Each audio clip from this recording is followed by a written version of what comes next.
Hello, folks. I'm gonna go over this reaction, this press conference, and we see what they're cooking. See what they're cooking with.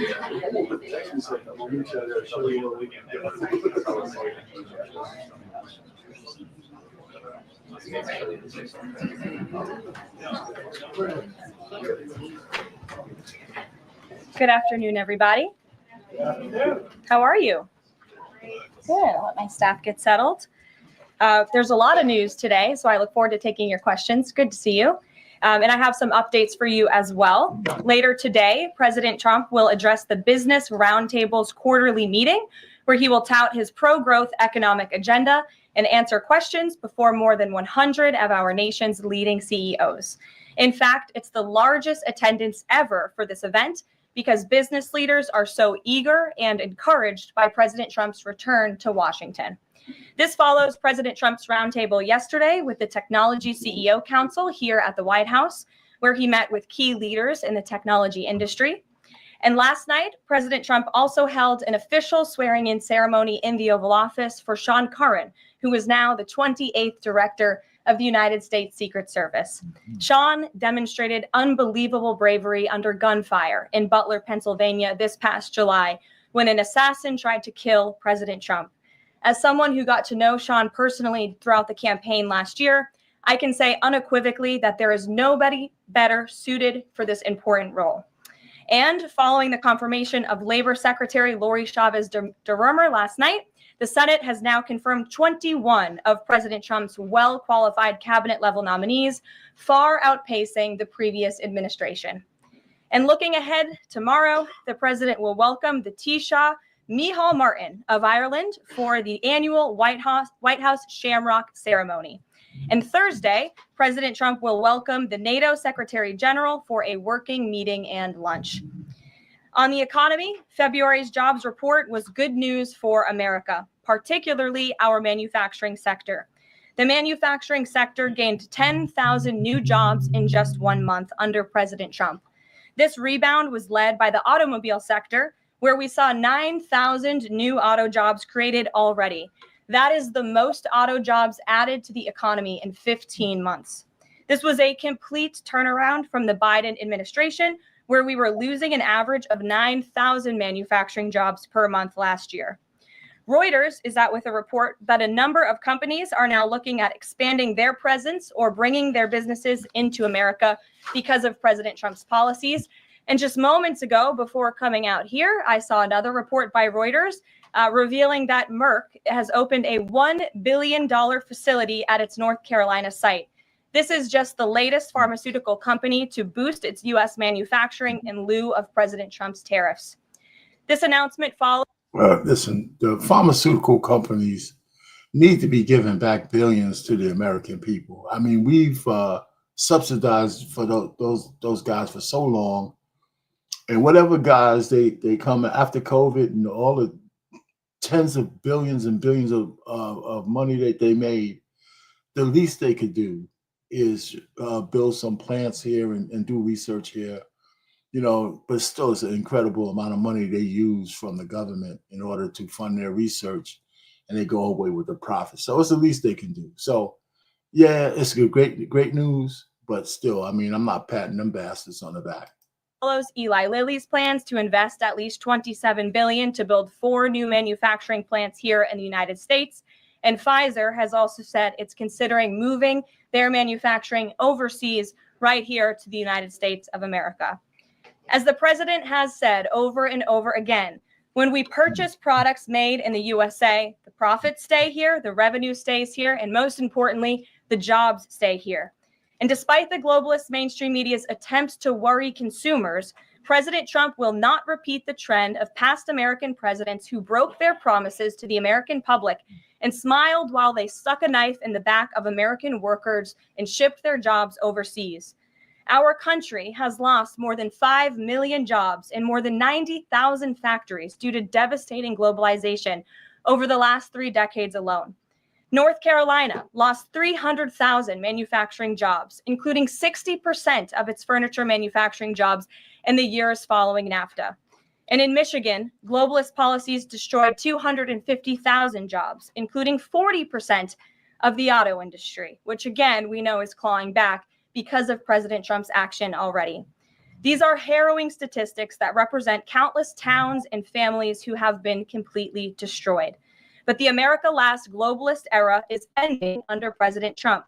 He will no longer allow our country and our workers, our hardworking American families, to be ripped off. On another very, I'm not 100% well versed on, she used globalists, but those are the kind of things with people like Soros and a lot of folks want world without borders so they can move freely and do whatever they want. And too much of our, especially on the liberal side, Democrat side, he funds them because they agree with his agenda: reduce population, no borders. And that's why they had open, one of the reasons why they just let everybody flood our country. I mean, these guys thrive if there's no centralized government that they have to contend with. So if they could break America into pieces, they would do it, and so we saw it happening. I just think that the American people just need to stand fast against the fact that it's going to be a little bit of sausage making, but it's nothing that we haven't been able to overcome before. And I'm a black guy. I'm not worried about the tariffs and those kind of things. These guys have been, all these other countries been shafting us for years. So in order for us to say, okay, listen, if you want to play with us that way, we're going to have tariffs as well until we get to a new equilibrium where nobody, and then once we get to let them see that we're serious about putting tariffs on their goods and services coming to us, then they'll start to negotiate on a better good faith effort. So they don't have tariffs on some of our goods and services in 300-400%, that kind of bullshit. I can't believe we were putting up with that. It's just crazy. So Trump is, I guess when you're in your last term and you're almost 80 years old, I mean, you damn sure can shoot from the hip. What's going to happen to you? Really. Very important issue for the president. He continues to work hard to secure the border. If you missed it yesterday, CBP launched an enhanced home mobile app with a new feature, the Intent to Depart, which offers unlawfully present aliens or those aliens whose parole has been revoked an orderly and defined process to notify the U.S. government of their intent to depart the country. The CBP Home app strengthens our mission to secure the border and provides illegal aliens with a straightforward way to leave now before facing much harsher consequences later. A new report from Bloomberg just found that the number of aliens trying to reach our country by traveling through the jungle to Central America dropped a whopping 99% last month. And this follows the incredible news that illegal border crossings plummeted last month as well, down 94% at our southern border from last February under the Biden administration. As President Trump made clear during his historic address to Congress, we must finish this job and continue to carry out the largest deportation campaign in American history. And that is why the president fully endorses the continuing resolution that is before Congress and was negotiated by Speaker Johnson. He is encouraging all Republicans to vote yes on this clean CR, which freezes funding at current levels and will prevent the Democrats from getting their long-awaited government shutdown. Voting against this CR will hurt the American people and kill the incredible momentum that President Trump has built over the past 51 days. And lastly, before you go on, listen, I know she wants to be optimistic, but let me tell you, there is no incentive for the Democrats, especially in the Senate, to go along with this. After it goes out of the House, it got to go to the Senate. They don't have enough votes. Right? This is not reconciliation. So they don't have enough votes. They're going to have 7 Democrats for this bill. There's no way that's going to happen. There's no way that's going to happen. So I'm just, well, that's just me talking. Maybe they know something I don't. Maybe they have some Democrats that they've been talking to and said, listen, this got to be country first. But, if it was up to Jasmine Crockett and those kind of ilk, those horrible, ratchet people, I think that they would let the whole country burn instead of watching Trump have his momentum continue until September, when we have a reconciliation where you don't need, where the filibuster can't stop a majority from passing the budget. So I'm just telling you, buckle up, folks, because I think I'd be really surprised if the Democrats can't stand for a 13-year-old boy who's a cancer survivor. They don't care. They don't care about anything. They lost, and they've been petulant ever since. And to think that they're going to actually side with Trump and leave his momentum going, knowing that if it works the way he wants it to work, they may never get office again, which is ridiculous to say because they will at some point. But is it next 8 years? Is it the next 12 years? Or is it the next 16 years? That matters. Before I take questions, I would like to commend the Washington Post, who I believe is in the room today. According to a new report from Axios, the Washington Post is overhauling their newsroom structure. It appears that the mainstream media, including the Post, is finally learning that having disdain for more than half of the country who supports this president does not help you sell newspapers. It's not a very good business model. And that's why we have people in our new media seat. And today we have Sargar Anetti, who is the host of Breaking Points, a popular political YouTube news and podcast show that has racked up nearly 1 billion views on YouTube, several hundred million podcast downloads since its launch in June 2021. He's also a former member of the White House Correspondents Association, but is now a part of the thriving independent media.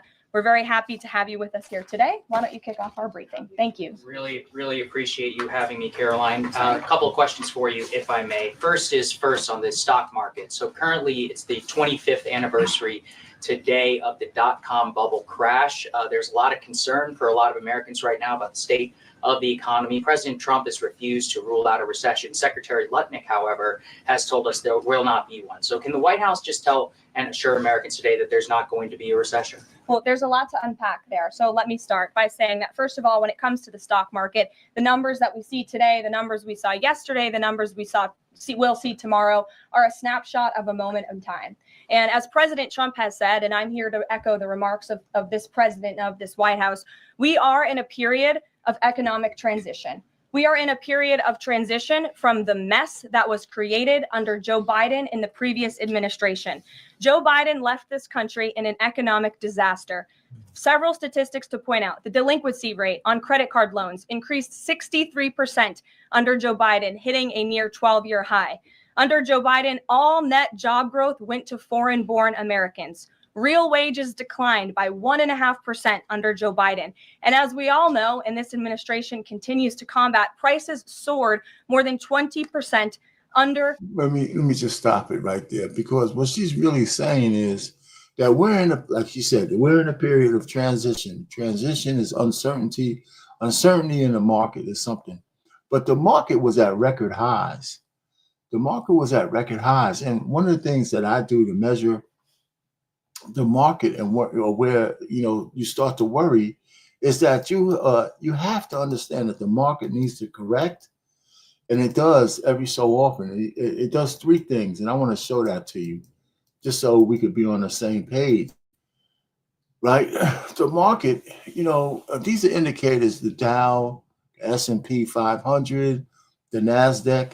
Listen, the market consolidates every so often. And so I use these measures to know what my move will be, especially at my age. If you're really young, you really don't really care about this. But in a market downside, what's going on, Lady Novoa?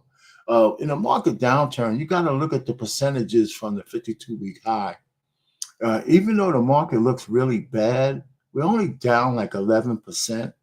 Right, so we're in full-fledged correction mode, but a lot of times people panic over just consolidation. You know what I'm saying? So I use my own metrics in my head. So a market consolidates every so often, especially after a good run, 5 to 10%.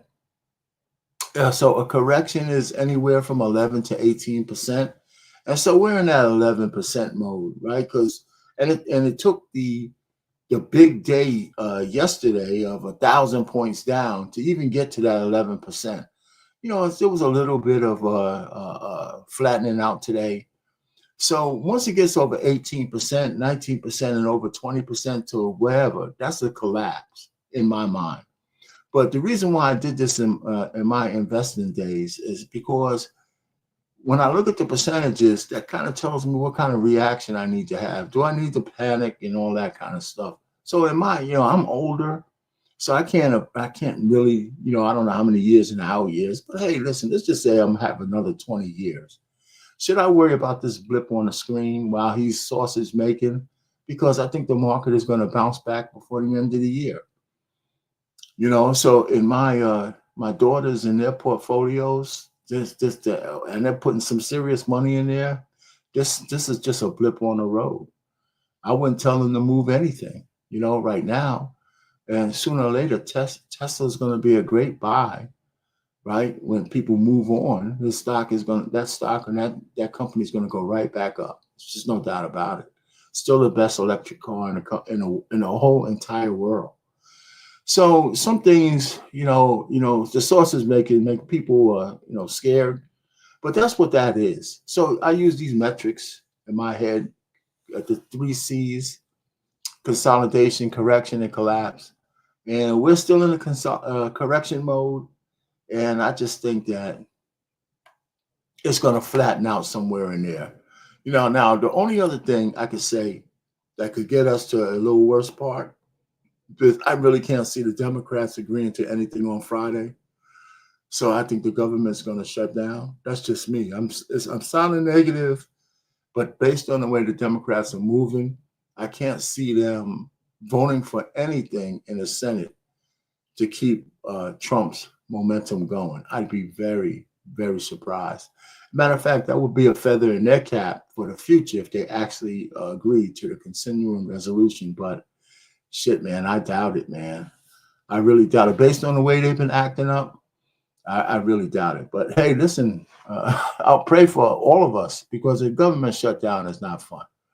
Anyway, so that's just my theory. I just want to throw that up there. Let's let Caroline continue doing her thing.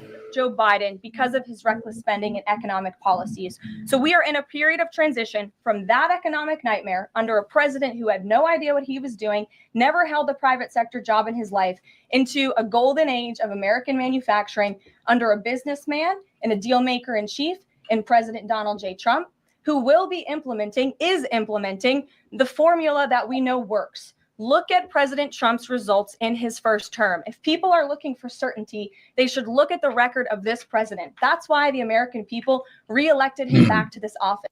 Anybody can do this. You can go in and ask for, I use NASDAQ, for example. How well did the NASDAQ do from 2016 to 2020?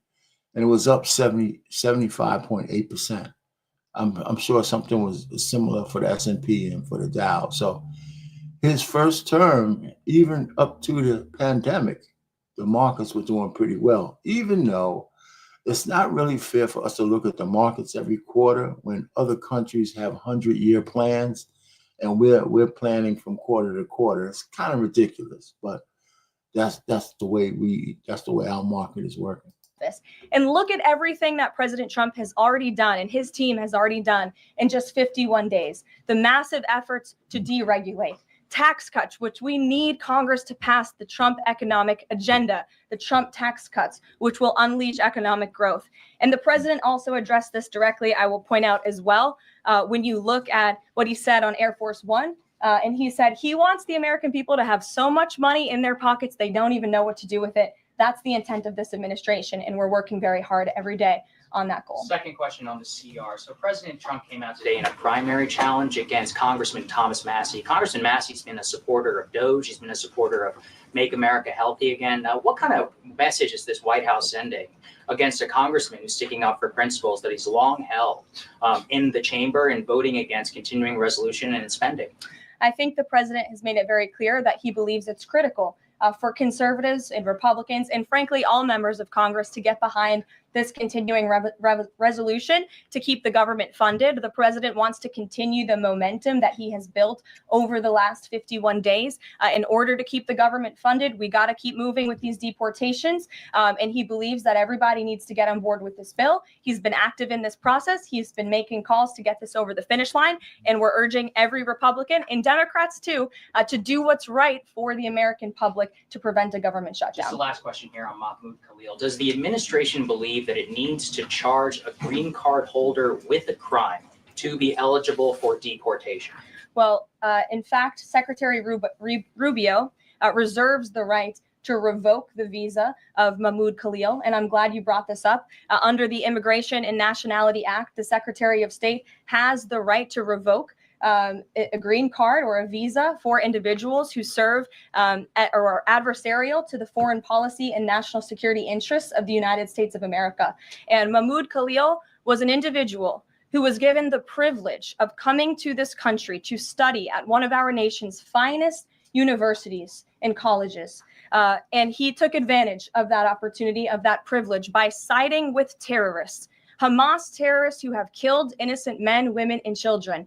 This is an individual who organized group protests that not only disrupted college campus classes and harassed Jewish American students and made them feel unsafe on their own college campus, but also distributed pro-Hamas propaganda, flyers with the logo of Hamas. That is what the behavior and activity that this individual engaged in. And I have those flyers on my desk. They were provided to me by the Department of Homeland Security. I thought about bringing them into this briefing room to share with all of you, but I didn't think it was worth the dignity of this room to bring that pro-Hamas propaganda. But that's what this individual distributed on the campus of Columbia University. And this administration is not going to tolerate individuals having the privilege of studying in our country and then siding with pro-terrorist organizations that have killed Americans. I agree with that position, by the way. I really do. I had a discussion with somebody the other day about that. How could they kick him out? He has a green card. I said, well, if they give you a green card, they got to have some provisions that they could take that shit back. Now, there was a judge that halted his deportation. I think that was overreach on the judge's part, because, if they have a legitimate reason to send him back and she just laid him out, that judge can't stop them from deporting him or revoking his green card. I mean, I don't see how a judge can stand in the way of that. So they have these activist judges that are all overstepping their bounds. We have a zero tolerance policy for siding with terrorists, period. Peter Ducey. Thank you, Caroline. So you said that the Dow dropping and dropping and dropping is a period of transition. You're sure nobody here at the White House shorted the Dow? Yeah. No, I don't think so. Okay. But is there any concern here that it's going to be harder to ask certain federal workers? You damn right somebody shorted the Dow. If it wasn't in the White House, it certainly was in Congress for sure. Those guys are rich as hell, and they know what's coming. So they are trading on insider information. It's the biggest grift that everybody knows, and everybody's in on it. So there's nobody going to point fingers because there's no innocent person. To retire if they look at their retirement accounts and they're getting robbed every day. Well, I'm glad you brought up workers, because that's exactly who President Trump is looking out for with his America First trade policy and his America First economic agenda.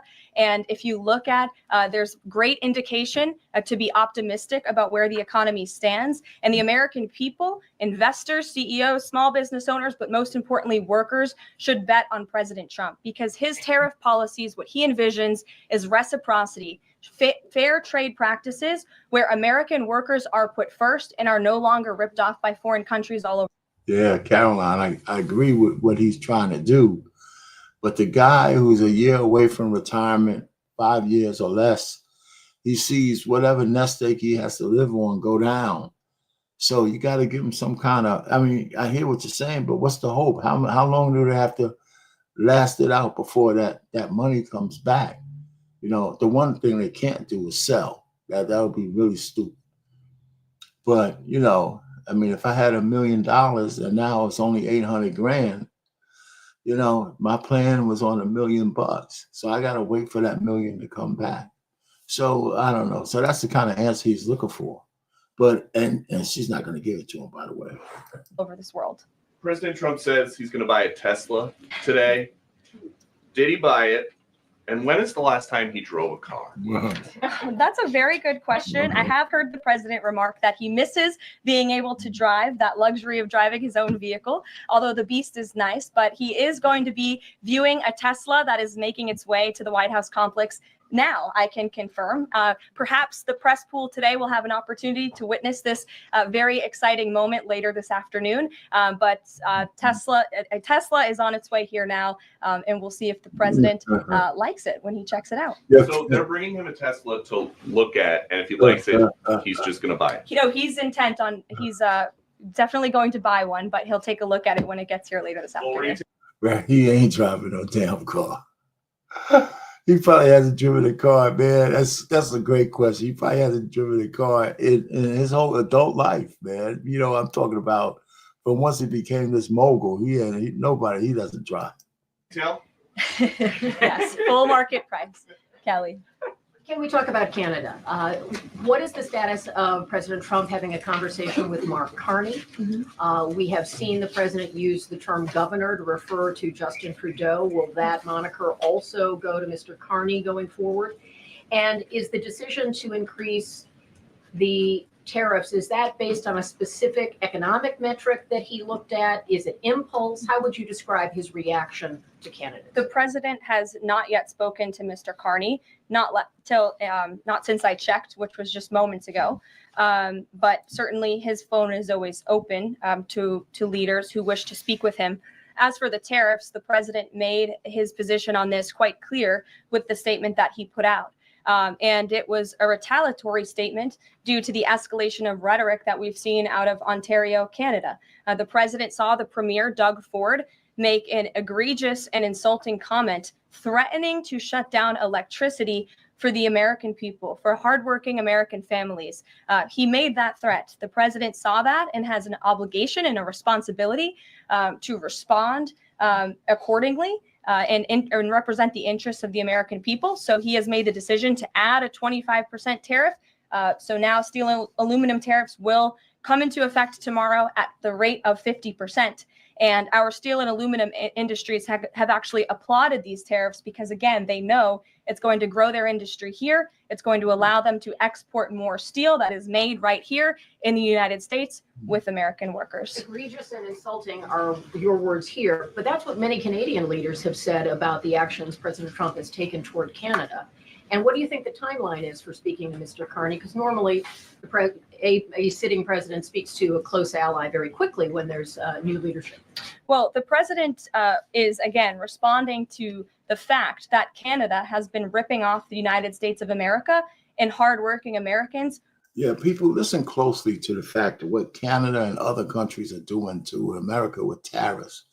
And it really bothers me how many Americans for the short term will worry about their own pockets when the whole country is being ripped off by all these other countries with putting excessive tariffs on the products that we send out there and expect us not to have any retaliation on their products coming here. And for the longest time, NAFTA, and I didn't know nothing about this back then, it just destroyed that balance. And I don't know why, because I do know why, because Clinton and his ilk are part of the Soros No Borders team. So they weaken the United States to show deference to a guy who hates our country, right? Or who hates the way the country is and wants it just to be open borders where he can freely roam around the world without having to answer to anybody. You know what I'm saying?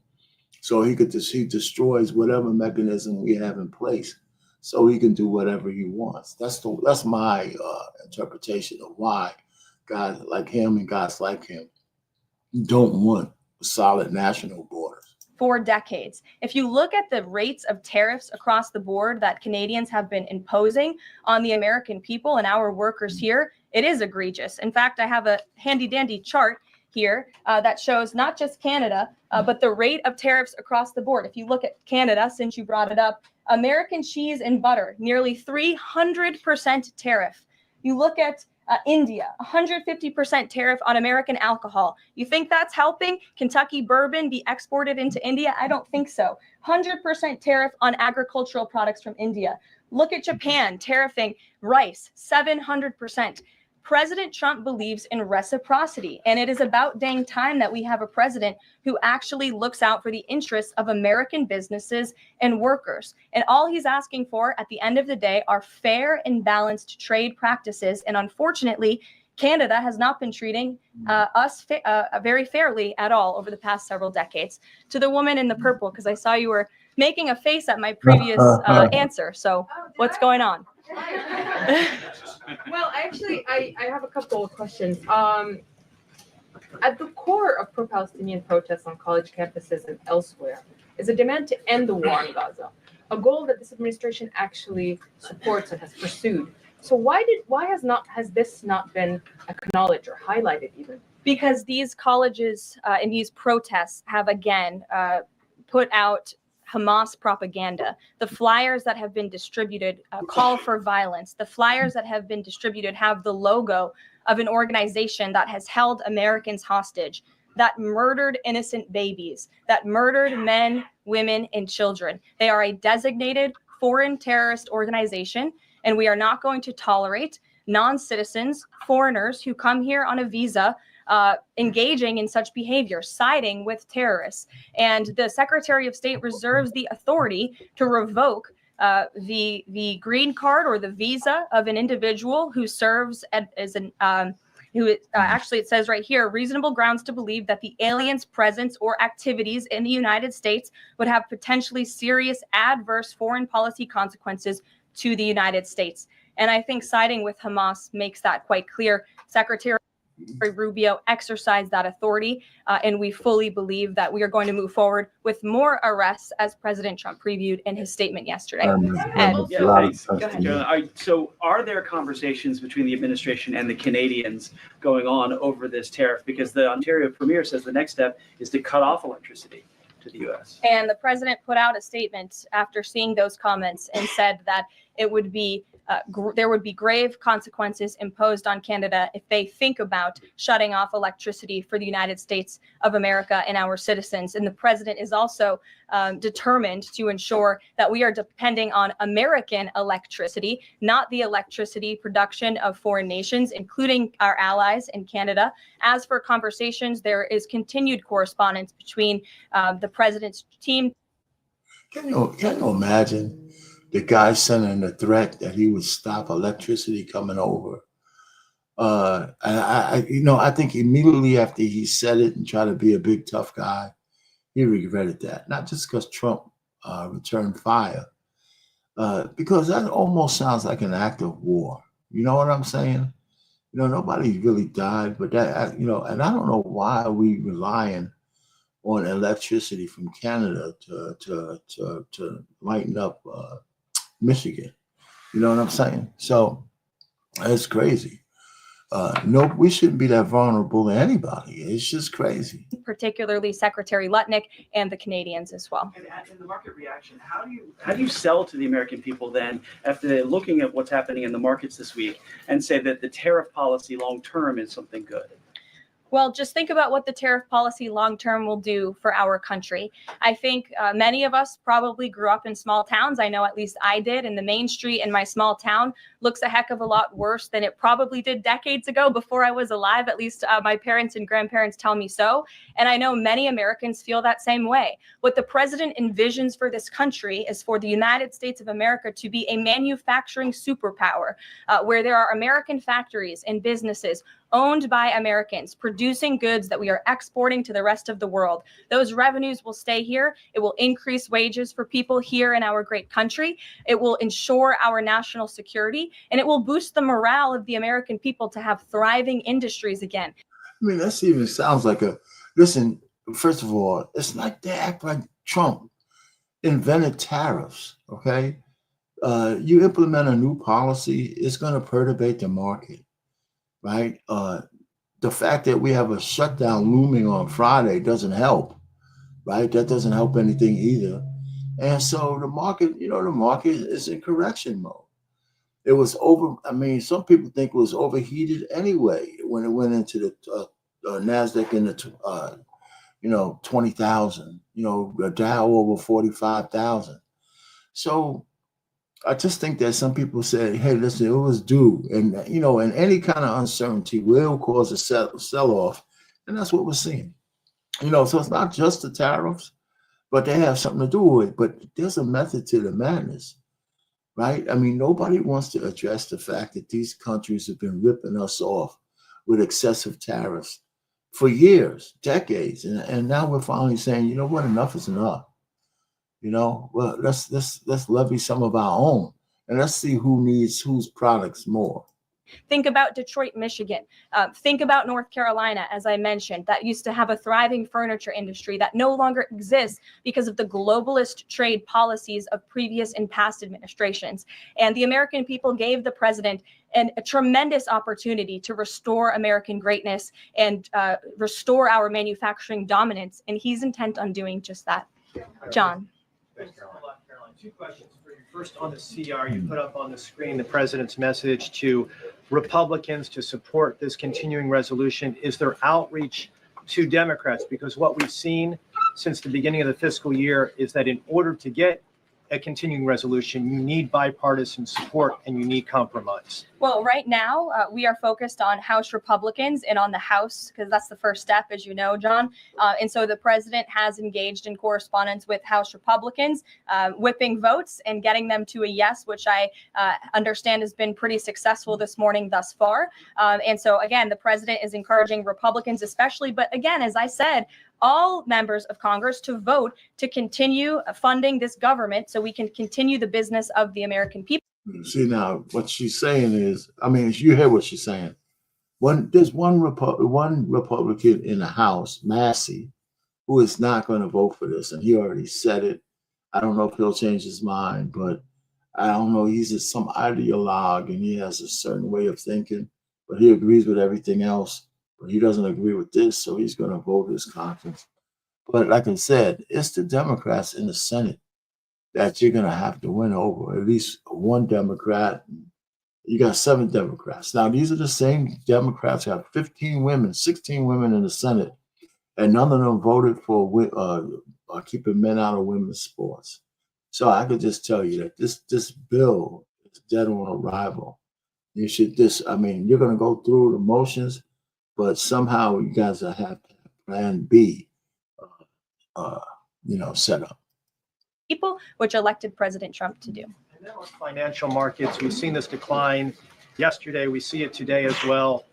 It seems that the read on the president's policies is one in which they do not have confidence in his trade tariffs policy.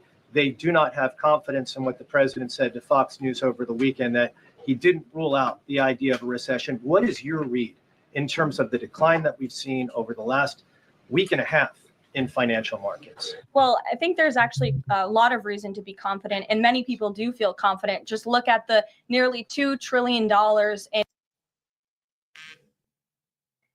Hello. Hello.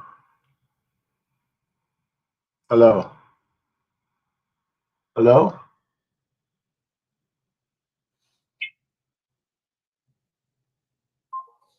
In private investment that this president has secured. Look at the comments made by the CEO of Apple, one of the biggest companies in this world, who said that he is bullish on the future of American innovation under the leadership of President Trump. Look at CEO confidence. According to the Conference Board measure of CEO confidence in Q1 2025, under the leadership of this president, it jumped to its highest level in 3 years, from cautious optimism to confident optimism. If you, again, look at the $2 trillion in investments from some of the biggest companies in the world, look at the jobs report last Friday, as I also cited in my opening remarks. Fox Business reported that Trump sees a manufacturing boom in first full jobs report of his second term. Look at the auto jobs that have all. You know, Caroline, people just looking at the immediate stock market. And it was Trump who said this yesterday in some kind. He might have said it some other time, but yesterday he said it in a briefing, not a briefing, but a conversation. He says, listen, he says, our enemies measure their economics, their plans in terms of 100 years. I think he was talking about the Chinese. He said, here we go. We're worrying about quarter to quarter. He said, we should have a longer range vision. So one of the things I think people are going to try to pressure the Republicans to do, and I think they should do this. They should say, listen, you got to stop asking us for short-term things that's going to change around in a month or 2 months, right? Because prices coming down are required, have all dependent upon certain things getting put in place. We get the continuing resolution and we could implement our plan fully. We're saying maybe by the end of this year, early next year, whatever quarter, fourth quarter, first quarter, we should really see a steep decline in prices because of the policies are starting to kick in. The tariffs are starting to kick in. New deals because of the tariffs will kick in. People are going to want to negotiate on good faith as opposed to the way they're negotiating now with us, the only ones paying tariffs. That's the kind of answer I think people are looking for. And that's the only way you're going to get them off your back, trying to look for immediate results week to week. It's just stupid. It's childish, but that's what reporters do. But if you don't give them something, you got to put yourself on the line, Trump, and say, hey, you know what? Give me 9 months. Give me this year so we can start seeing that pattern change. I don't know where you're going to see it, but there's going to be an apex where things are going to start coming down from the top. And that's what you need to do.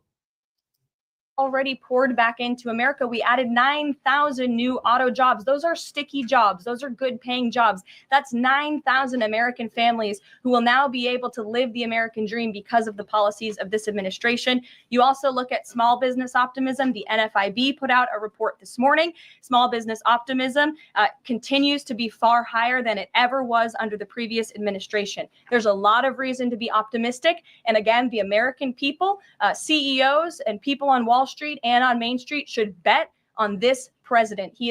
See, again, Caroline, all that's good. That whole list of stuff you said is all great. And for all of it to be realized, it's going to take months, maybe even this whole year. Just add that in there. So listen, we don't have to keep rehashing whether you're going to see some change next week or the week after. I can't tell you that. We got to get past the debt ceiling situation. We got to go ahead and see if we implement these plans.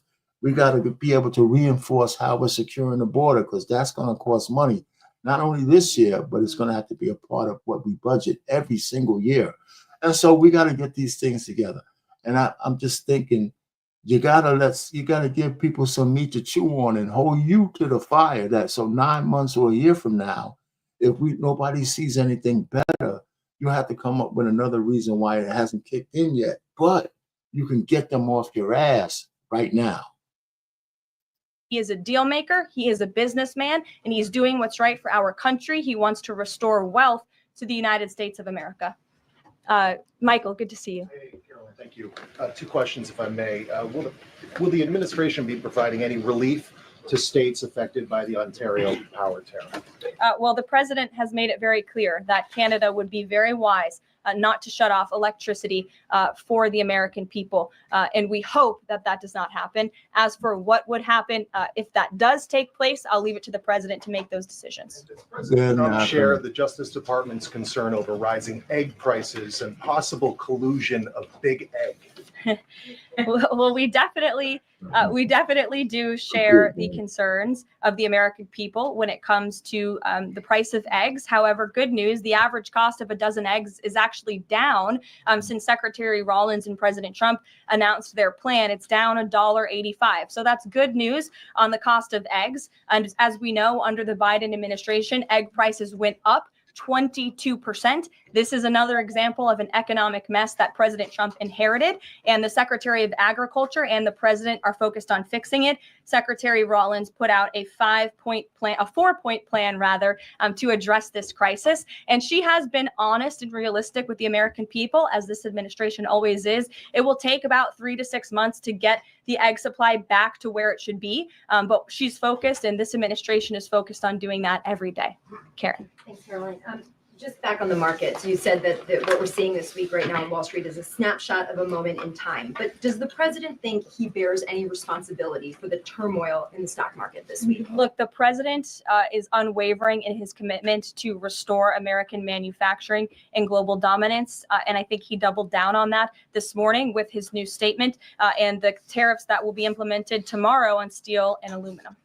And he has said recently he's not looking at the market. He said you can't really watch the stock market, but all of the gains since election day have been erased in the S&P 500. At what point, how far do stocks have to fall before the president considers it a factor and changes course? Again, as I just said, the president will look out for Wall Street and for Main Street, just like he did in his first term. And people on Wall Street and Main Street should bet on this president. He's doing what's right for this country. Nick, good to see you. Good to see you too. Thank you, Caroline. So is the president prepared, like what we saw with Congressman Massey, to pressure other Republican lawmakers into supporting this continuing resolution? Well, he is very much, as I said, engaged in this process. He's been making calls to lawmakers on Capitol Hill, and I think his statements against Congressman Massey speak for themselves. And I will let the president put out any additional statements if he chooses to, but he fully expects all House Republicans to vote for this continuing resolution. And just to follow up, can we start to anticipate seeing more of the president weighing in on upcoming 2026 races like we saw this morning?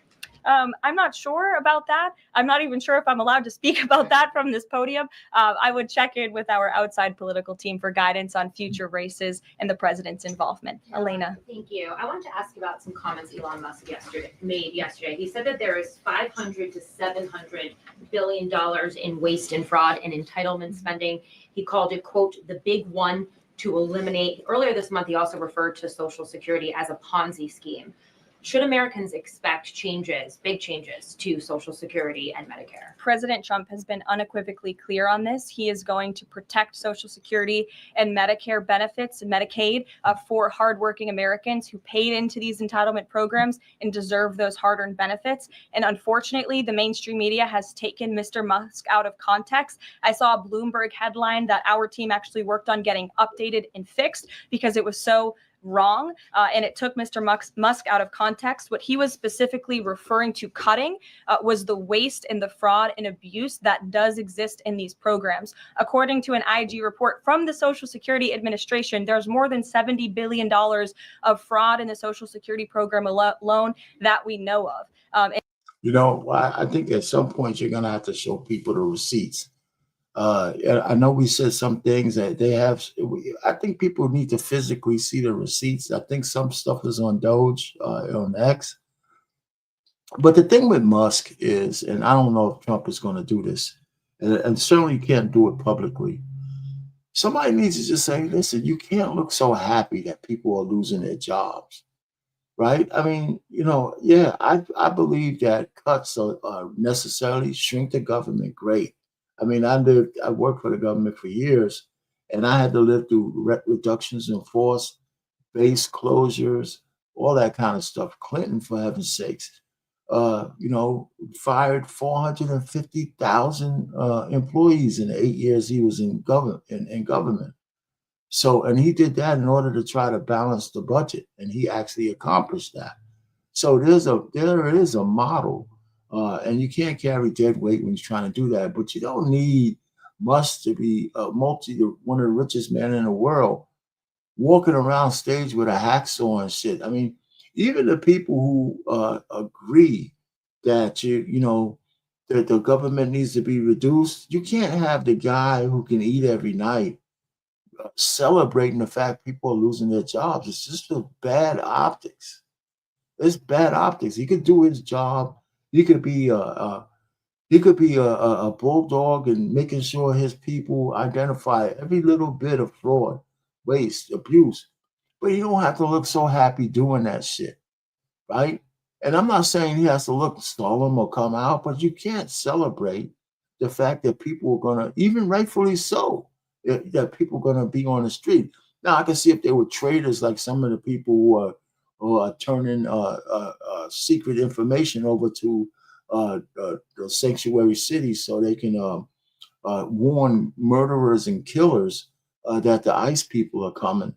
I can see those kind of people need to go down, but the regular Joe who had a job who loses it, he don't want to see, or she doesn't want to see somebody celebrating that shit. Now, I've lost job before in layoffs and stuff. You got to get back on your goddamn feet. So we don't necessarily have to feel overly sorry for people, but we don't need to have some asshole walking around with a chainsaw and being happy that people are getting let go. That's just crazy.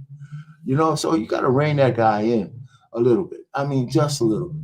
I mean, that's just my opinion. And so the president will continue to protect these programs for hardworking Americans, and actually cutting the waste, fraud, and abuse out of these programs will protect it for hardworking Americans. Okay, respectfully, he said around $500 to $700 billion. There was no evidence to claim that. And also, if that is the case, that would represent more than a third of what Social Security paid out last year, maybe 20% of Social Security and Medicare. Again, if you read his full quote, he said, "We think."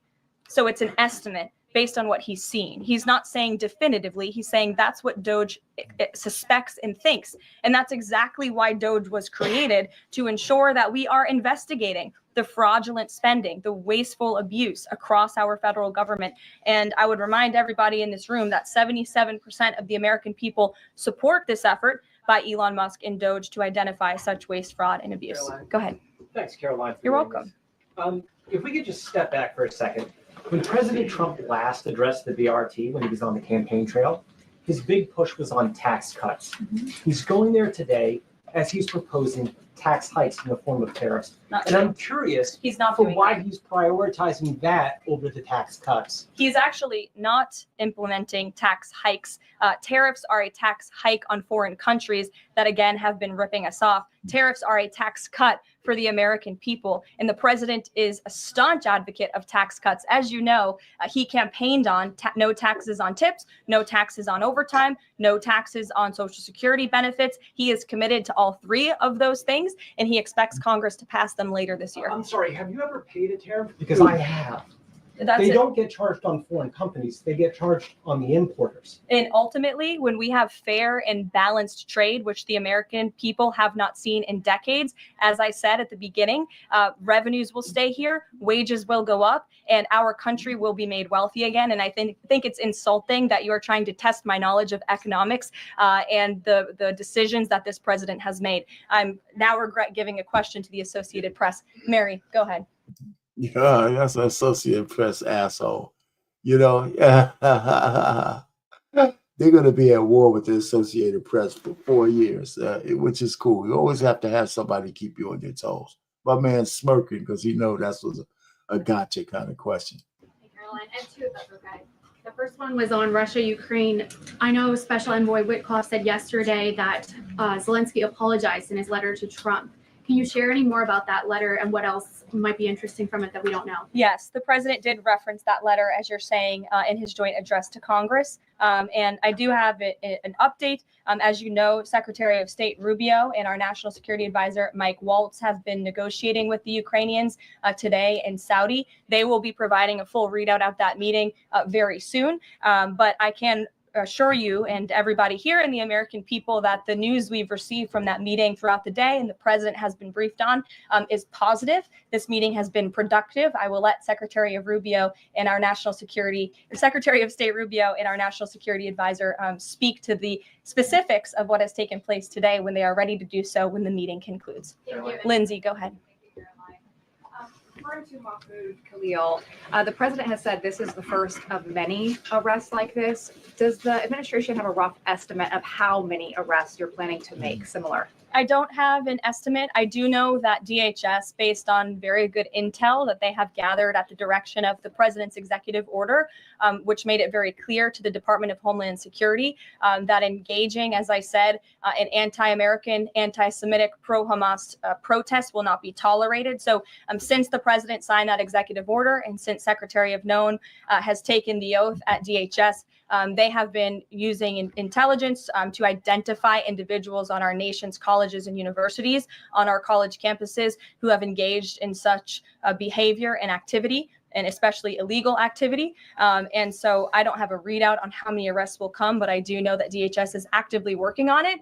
And I also know that Columbia University has been given the names of other individuals who have engaged in pro-Hamas activity, and they are refusing to help DHS identify those individuals on campus. And as the president said very strongly in his statement yesterday, he is not going to tolerate that. And we expect all America's colleges and universities to comply with this administration's policy. Jasmine. On Canada, after all of these threats to increase tariffs or turn off electricity, I wonder, does this administration still consider Canada to be a close ally of the United States?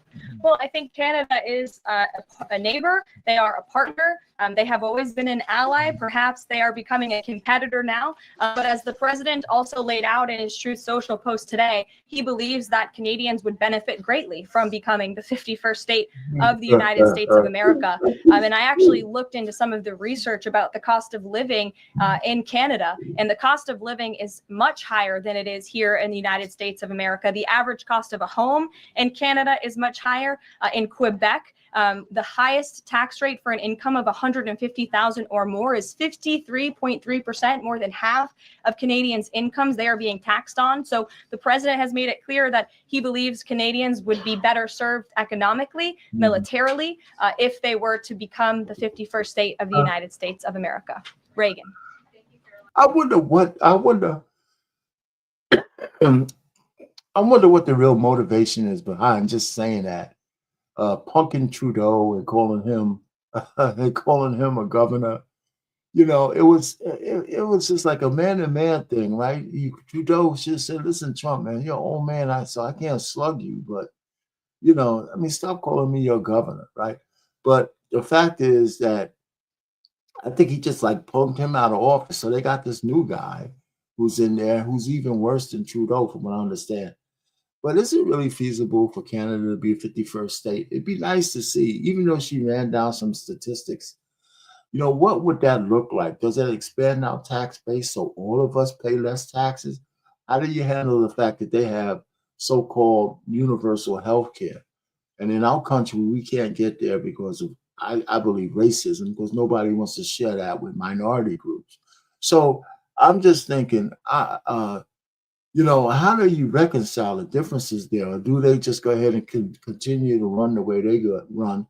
I know that tariffs will go away, that's for sure, and we'd be trading with each other on an equal basis. So, hey, I don't know, but it sounds like a bridge too far. You know, I think the Iceland deal is something that would be pursued a little bit more, but it's just interesting that we keep talking about Canada being annexed into the United States. A week ago, Attorney General Bondi said a truckload of Epstein files had been delivered to her office from the SDNY. When can we expect those files to be released to the public? I would defer you to the Department of Justice. I don't have a timeline here. Don't touch on the JFK files. I don't at this moment. Again, I would defer you to our DNI director, Tulsi Gabbard, and also the Department of Justice. I know that they are working on that diligently, as the president requested them to do. Christian. Thanks, Caroline. Two questions. Since we've been talking a lot about tariffs, Hit the have there like been any button, hit the updates like on button. Come in standing for a up the second, external hit that revenue like service button. I to appreciate collect revenue from that? Well, we need reciprocal tariffs to go into effect first. And as you know, the president will be rolling those out on April 2nd. And then the next start of that process is collecting that revenue to ultimately create the External Revenue Service, which Secretary Lutnick is working very hard on and is quite enthusiastic about, if you have noticed from his media Can interviews. the president do that through executive action, or will it require legislation? Well, the president already signed an executive order to direct the Secretary of Commerce to establish the External Revenue Service, or at least to identify ways in which it can be done. I would defer you to the Department of Commerce for more on specifics on that. Sure, in the back. Thank you very much, Carolina. I have a few questions on South Korea and North Korea. First question, as you know, South Korean President Yoon has been released from illegal detention. What is the reaction of the United States as an ally? Is there a possibility of a summit with President Trump when President Yoon returns? Second question on North Korea. North Korea launched the several ballistic missiles into the West Coast yesterday. What is the White House's reaction on this? Sure. Yes, I'll start with your question on North Korea. We condemn these actions and we call on North Korea to stop their unlawful and destabilizing actions. As for South Korea, the U.S. and Republic of Korea's alliance is ironclad, and the Trump administration remains in close contact with our South Korean counterparts as we work together to promote a free and open Indo-Pacific. Sure. First question you didn't answer that release of South Korea president from jail. I don't have anything on that, but I can certainly check in with the National Security Council and get back to you. Sure, good to see you. Secretary, many are concerned about the validity of President Biden's official actions and also his pardons of the possible criminal actions of individuals such as his family members and Liz Cheney, as information is emerging that many of his official actions were auto-signed, possibly even the pardons, and without his knowledge or consent. Does the White House have any information available currently that Biden was actually the one that approved and signed those pardons? And second question, will the DOJ investigate whether President Biden's cognitive decline allowed unelected staff to push through radical policy and pardons without his knowing approval? I don't know the answer to that question, but I can check in. That's a great question. That's a great, well, first of all, that's exactly what happened. I would imagine that's exactly what happened. Or somebody just said sign here, and he just signed whatever they gave him, because he wasn't running the government for the last year. Everybody knows it. And especially that whole retroactive back to 2014, he didn't come up with that shit. Somebody told him, hey, listen, you got to make this retroactive for your family all the way back then. So that's a great question. Now, it'll open a can of worms. I don't know whether that's a can of worms you want to open right now if you're moving. I guess if they close down the government, then you've got nothing else to do but investigate everybody. But you got this momentum going. I don't know if you want to sully it with this kind of investigation. Not just yet. But if the Democrats don't come through on Friday, which I don't think they will, maybe now, hey, listen, we need something to do. So we're going to go crush our enemies. That's something to do. And with our folks here who may know the answer to that question and get back to you. Dasha, go ahead. You did a great job articulating the vision that President Trump has for what he believes his tariffs can do in terms of bringing jobs back to the United States. I asked you last week about how much Americans might need to buckle up for some short-term pain, a conversation that with the President and Treasury Secretary Scott Bessent have had with the people. I'm wondering, how high is the pain threshold for President Trump and for this White House as you watch some of the turbulence in the stock markets, as you field concerns from businesses and potentially see some of those approval ratings drop in the short term? How much is he willing to stomach that? And will he stay committed to his vision for tariffs even as all of this comes up? Well, the president has been working hard every single day to alleviate the pain that was inflicted by the previous administration through massive deregulation, through drill baby drill, as we like to call it, unleashing the might of our energy industry, which we know will ultimately drive down costs for consumers here at home. And again, as I mentioned, the president is intent on signing tax cuts for the American people to put more money back into their pockets. pockets, which will ultimately unlock consumer confidence. And again, I'll reiterate the president's words in layman's terms as he does best. The president wants the American people to have so much more money in their pockets, they don't know what to do with it. That's the goal of this administration through tariffs, through tax cuts, through deregulation, and through unleashing the potential of our energy industry. I have two more quick notes before I wrap up. April 28th, I can confirm that the Philadelphia Eagles will be here at the White House to celebrate their Super Bowl victory. I know there was a lot of fake news about an invitation that wasn't sent or was sent. We want to correct the record. We sent an invitation. They enthusiastically accepted, and you will see them here on April 28th. And lastly, on a sad note, I would like to express our condolences to Fox News and to the entire Fox family who did lose a cameraman, Craig Savage, who passed away at 61 years old. Recently, a very tragic death, an individual who was a great man and covered this building for many, many years. So the entire press office, the communications office here wants to express our condolences with his family and also with Fox News. And I'll see you guys later. Perhaps you'll see the president in a Tesla later this afternoon. Have a good one. All right. So there you have it. Another press conference. I just want to cover these press conferences when I can catch them. She says a lot, and my takeaway is that, the progress report is great. I just think they need to, kind of rein in Elon Musk one way or the other in terms of his outward persona. Don't try to stop what he's doing, but say, listen, you can't look so happy that people are losing their jobs. Really, that's just a bad look. And that's why his factories are under siege. His companies. That's not right. But, I'm thinking also some of those are paid people coming after him. And there's a big scandal brewing with this Act Blue, I believe, if that's the name of the corporation, with all their frontline people retiring or quitting right before the shoe drops. So hopefully Pam Bondi and the DOJ and those folks are coming after them. The one thing we didn't talk about today was what to do with those, alleged, or those, as far as I'm concerned, traitorish type sanctuary city officials who are aiding and abetting illegal immigrants and impeding the progress of ICE to help rid our country of the worst people in the world. And you know what? Every so often, some good people might get in the net if they're here illegally. You can look up some of the codes. Jasmine Crockett says it's just a civil offense. That's not necessarily true. It's both civil and criminal based on whether you were here on a visa that expired. Yeah, that's a civil penalty. But if you came here illegally over the border and they catch you once, it's a misdemeanor criminal offense. And if you come back, it's a felony offense.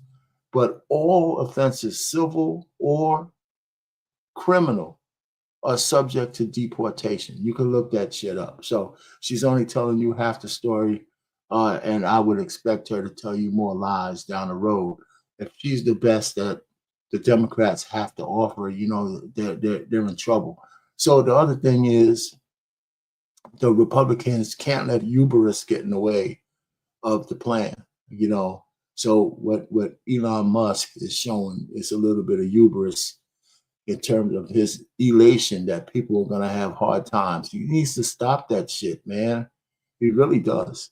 Listen, Trump, if you ain't, somebody's got to tell him, hey, somebody's got to tell him. What's going on, Curtis? I'm getting ready to get out of here, man. Thanks for popping by. Yeah, of course, this press conference is on, you can see what my thing on replay. Nothing really profound. I'm just saying I had a few little criticisms for the way Elon is acting and some of the pushback. But I think, like I said before, the last thing I want to say is I think the president and his people need to give folks a forecast on how long the sausage making is going to take before we see a turnaround in the market and start feeling the effects of some of the plans and the tariffs. They should try to give themselves 9 months to a year, or maybe even a whole year before you start seeing this turn around. At least this could stop the questions on how come the shit don't look great tomorrow, in 1 day or 2 weeks. Dumb shit like that. Those questions are stupid. since prices are a lagging indicator, and a lot of the plans have to be in place before they start working. Anyway, so that's enough for me rattling off the gist. Thanks for stopping by. Again, Curtis, I'm out of here. Catilia's, I don't know if she stopped by today. Lady Novoa stopped by for a second. Yeah, they got to tell people that. They need to, that should be the mantra, you know, let's give us to the end of the year so you'll see as things take effect. But like I said, you missed this, Kurt. I think the government's going to shut down on Friday. I don't see the Democrats have any incentive in the Senate to play along with Trump's momentum. I mean, I just don't see it. I'd be very surprised. You just maybe got to pray on it. Anyway, with that, man, I'm ending the stream. Thanks for stopping by. Later on.